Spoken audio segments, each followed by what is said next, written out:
ବିଲୁଆକୁ କେତେବେଳୁ ଡାକିଲେଣି, ଏପର୍ଯ୍ୟନ୍ତ ବିଲୁଆ ଆସିଲାନି କାହିଁକି?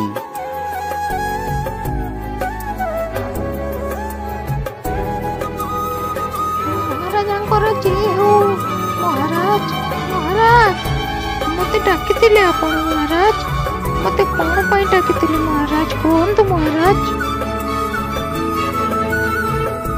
ଜଙ୍ଗଲରେ ଯେତେ ଜୀବଜନ୍ତୁ ଅଛନ୍ତି ସମସ୍ତଙ୍କୁ ଡାକି ଆଣ। ଏକ ମହାସଭା କରିବାର ଅଛି। ସମସ୍ତଙ୍କୁ ଶୀଘ୍ର ଡାକି ଆଣ। ଠିକ୍ ଅଛି ମହାରାଜ, ମୁଁ ଯାଇ ଜଙ୍ଗଲର ସବୁ ଜୀବମାନଙ୍କୁ ନେଇ ଆସୁଛି। ଯାହା ଆପଣଙ୍କର ଆଦେଶ ମହାରାଜ, ମୁଁ ଆସୁଛି। ଯାଅ, ସମସ୍ତଙ୍କୁ ମହାସଭାକୁ ଡାକି ଆଣ। ଶୁଣ ଭାଇମାନେ, ମହାରାଜ ସମସ୍ତଙ୍କୁ ଆଦେଶ ଦେଇଛନ୍ତି, ସମସ୍ତଙ୍କୁ ମହାସଭାକୁ ଆସିବାକୁ ପଡ଼ିବ।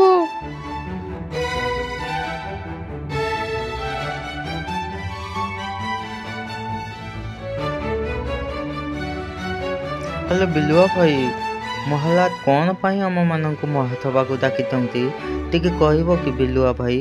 ଆମକୁ ଟିକେ କୁହ।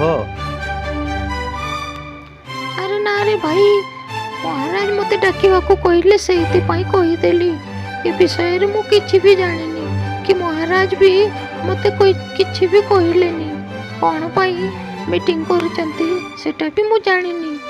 ମୁଁ ଆସୁଛି ତାହେଲେ।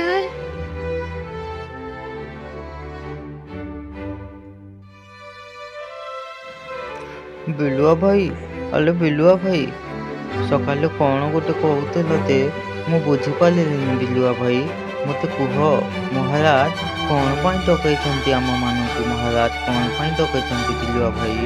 ମୋତେ ଟିକେ କୁହ ବିଲୁଆ ଭାଇ, ମୁଁ ଜାଣିବାକୁ ଚାହେଁ। ବିଲୁଆ ଭାଇ, ମୋତେ କୁହ। ମହାରାଜ, ସମସ୍ତେ ଉପସ୍ଥିତ ହେଇଗଲେ। ମହାରାଜ, ଏଥର କୁହନ୍ତୁ ମହାସଭା କାହିଁକି ଡାକିଛନ୍ତି? ହଁ, ମୁଁ ତୁମମାନଙ୍କୁ ଏଇଥିପାଇଁ ଡାକିଥିଲି।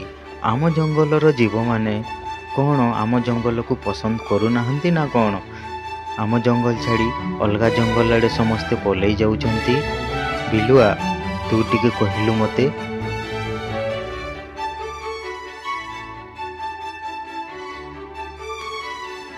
ନା ମହାରାଜ, କିଛି ଲୋକ ଆମର ଜଙ୍ଗଲ କାଟି ସଫା କରିଦେଉଛନ୍ତି ଓ ଜୀବଜନ୍ତୁ ମାରି ଖାଇ ଦେଉଛନ୍ତି। ସେଥିପାଇଁ ସବୁ ଜୀବଜନ୍ତୁ ଜଙ୍ଗଲ ଛାଡ଼ି ପଲେଇ ଯାଉଛନ୍ତି ମହାରାଜ। ବିଲୁଆ, ତମେ ଏ କ'ଣ କହୁଛ? ମୋ ବିନା ଅନୁମତିରେ ମୋ ଜଙ୍ଗଲ କାଟ ହେଉଛି ଏବଂ ମଣିଷମାନେ ଆସି ଜୀବଜନ୍ତୁ ମାରି ନେଇ ପଲାଇ ଯାଉଛନ୍ତି, ଆଉ ମୋତେ ଏ କଥା ଜଣା ନାହିଁ। କ'ଣ କହୁଛ ତମେ? ଆମକୁ କ୍ଷମା କରିଦେବେ ମହାରାଜ, କିନ୍ତୁ ଏସବୁ ସତ କଥା ମହାରାଜ। ମହାମନ୍ତ୍ରୀ ଭାଲୁ, ତମେ କିଛି ଉପାୟ କରୁନ କାହିଁକି? ତମେ କିଛି ଉପାୟ କର, ଯେଉଁଥିରେ କି ଆମେ ସମସ୍ତେ ଜଙ୍ଗଲର ଜୀବଜନ୍ତୁ ବଞ୍ଚିଯିବା ଓ ସମସ୍ତେ ଏକାଠି ରହିପାରିବା, ଆଉ ମଣିଷମାନେ ଜଙ୍ଗଲ ସଫା କରିବେନି କି ପଶୁପକ୍ଷୀ ଅଲଗା କେଉଁ ଜଙ୍ଗଲ ଆଡ଼େ ପଲେଇବେନି। ତମେ କିଛି ଉପାୟ କର ମହାମନ୍ତ୍ରୀ ଭାଲୁ। ମହାରାଜ, ମୁଁ କିଛି କହିବାକୁ ଚାହୁଁଛି ମହାରାଜ। ମୋତେ ଆପଣ ଅନୁମତି ଦେଲେ ମୁଁ କିଛି ଉପାୟ କହିବି ମହାରାଜ। ମୋତେ ଅନୁମତି ଦିଅନ୍ତୁ ଆପଣ। ଆରେ ହରିଣ, ତମେ କ'ଣ ଉପାୟ କହିବାକୁ ଚାହଁ? ଯାହା କହିବାକୁ ଚାହଁ ତାହା କହିପାର, କିନ୍ତୁ ଉପାୟଟା ପୁରା ବହୁତ ଭଲ ହୋଇଥିବା ଦରକାର। ମଣିଷମାନେ କୁଆଡ଼େ ଗଛ କାଟୁଛନ୍ତି, ଚିଲ ଉପରେ ଉଡ଼ି ସବୁ ଠିକ୍ ଦେଖିପାରିବ ମହାରାଜ। ଚିଲକୁ ଆଦେଶ ଦିଅନ୍ତୁ, ସେ ତାର ଚକ୍ଷୁରେ ବହୁତ ଦୂରଦୃଷ୍ଟି ପର୍ଯ୍ୟନ୍ତ ଦେଖିପାରେ। ତାକୁ କହିଲେ, ମୁଁ ଶୁଣିଛି ତମର ବହୁତ ଦୂରଦୃଷ୍ଟି। ତୁମେ ଉପରକୁ ଉଡ଼ି ଚାରିଆଡ଼େ ଦେଖ ମଣିଷମାନେ କୁଆଡ଼େ ଗଛ ଯାହା ଆପଣଙ୍କର ଇଚ୍ଛା ମହାରାଜ, ମୁଁ ଆପଣଙ୍କର ଆଦେଶ ପାଳନ କରିବି ମହାରାଜ।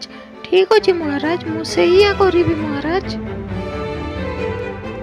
ଏହାପରେ ହରିଣ କହିଥିବା କଥା ଅନୁସାରେ ଚିଲ ଉପରକୁ ଯାଇ ସବୁଆଡ଼େ ଦେଖିଲା ଓ ମଣିଷମାନଙ୍କୁ ନଜରରେ ରଖି ହରିଣର ବୁଦ୍ଧି ଯୋଗୁଁ ସବୁ ଜଙ୍ଗଲର ଜୀବଜନ୍ତୁ ମଣିଷମାନଙ୍କୁ ବାନ୍ଧି ପକାଇଲେ ଓ ହରିଣକୁ ୱା ୱା କଲେ ସମସ୍ତେ।